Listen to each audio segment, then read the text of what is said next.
മലമേലെ എന്റെ സന്നിധാനം, ഇങ്ങിവിടെ താഴ്വരയിൽ എന്നേകാന്ത സഞ്ചാരം. ശരണം ശരണം എന്റെ സ്വാമി, എന്റെ വിളിയൊന്നു കേൾക്കെന്റെ സ്വാമി. ഇരുമുടിയേൽക്കൂ സ്വാമി, എന്റെ പാദങ്ങൾ നോവുകയല്ലോ. കാടിന്നിരുൾ മുടിയാകെ മലങ്കാറ്റേറ്റുലയുകയാ. കാട്ടാനകളുടെ മേട്ടി കരിമ്പുലിയുടെ മൂളൽ കേട്ടു.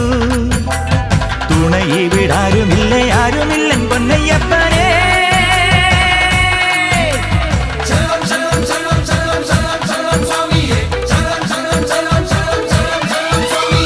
അങ്ങകലെ മലമേലെ എന്റെ സന്നിധാനം,